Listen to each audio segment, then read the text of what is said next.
Hello, ladies and gentlemen. How are you doing? My name is Princess. I'm here to tell you that in a world of complex marriages,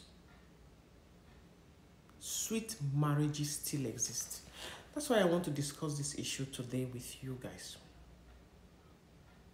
First, I'll say welcome if you're new here. This is the DLBC Singles platform. Welcome to all our subscribers, whether you just find us for the first time or you have been with us. Let's take a minute to thank God for working things out for our good. Just take a minute to do that. So I was talking with a dear friend and she mentioned the effect of a father in the life of a man one wants to marry. She mentioned how her husband never had a father whilst growing up. After the marriage, she was shocked by some of his behavior after the baby was born. She has to do everything like he was not the father of the child, even though he was a Christian. And despite that, he is now married.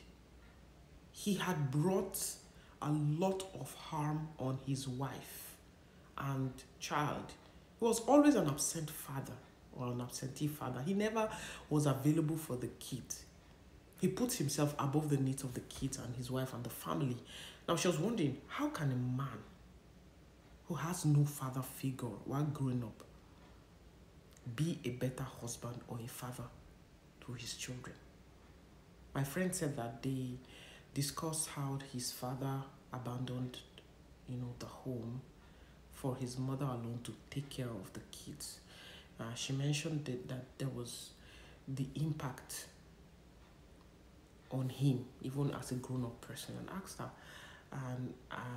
how such an experience can affect a person or affect them being good fathers or good husbands. Now, what's the pain of brokenness? A child needs a father, someone who will sit them down, someone who will teach them to love a woman, to become a good man and father in the future. They need someone they can imitate, a father figure. A good example of fathers and husband. Listen to me, please. Have you heard about this thing that is called absent dad syndrome that's affecting our world today? Absentee father syndrome. It refers to the physical or emotional absence of a father from a child's life. So listen to this explanation I'm giving. This can lead to various psychological and social challenges for the child.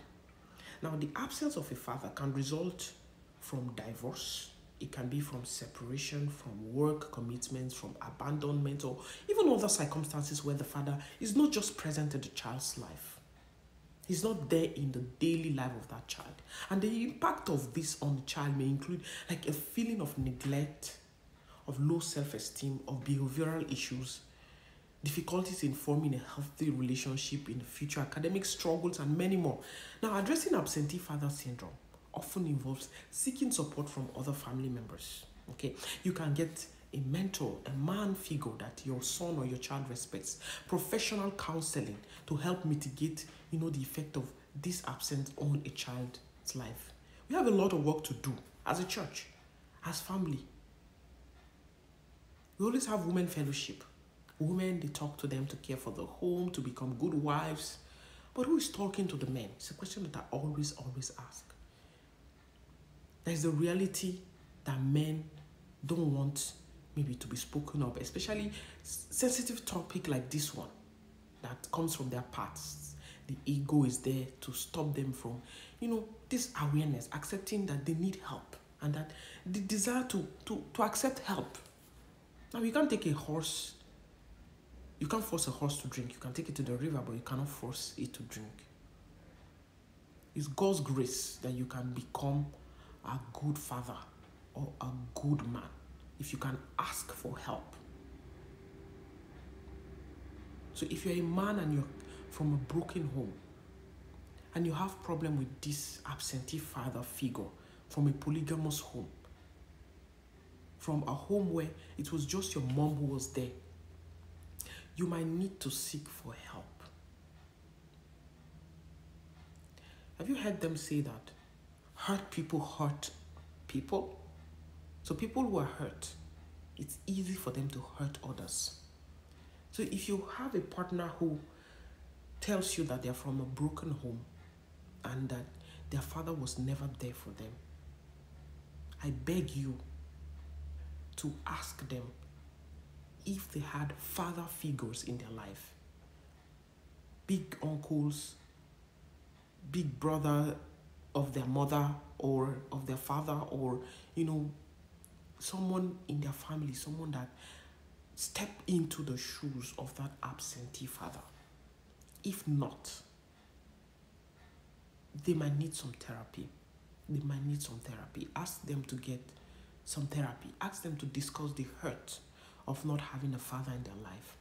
And ask them to get someone they trust with whom they can talk about this, so that they can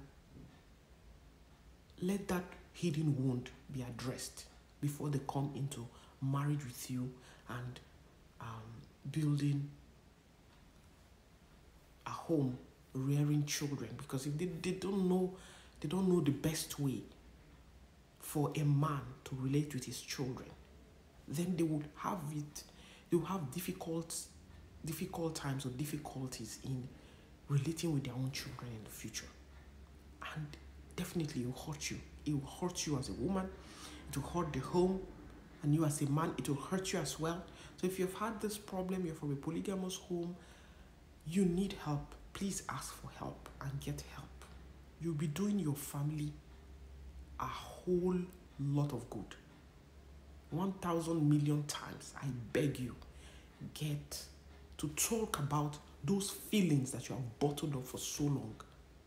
The anger that you feel towards not having your father in your life. The void that you feel about not having had your father in your life. I believe that there is nobody that cannot be repaired. There's no situation that cannot be fixed. There's no person that cannot grow. And if you have any question about these things that we've talked about today, through God's grace, you can be the best husband and dad. My prayer for you, and I pray for everyone listening to my voice, I pray that God raise men that are ready and willing to get help, so they can help build better men, better boys, healthier men, healthier boys, who in turn will be good husbands to their wives in the future. Do you have any specific question? Please share. Do you have anything you want to add? Please add. And if you have not yet subscribed, please do subscribe to this YouTube channel. Share this video with your friends and people in your community, and let's together make marriage what it ought to be. A place of refuge, a place of joy, a place of happiness, and a place of quiet after the hustle and the bustle outside. Thank you so much. God bless you. See you next time. Bye. I'm praying for you.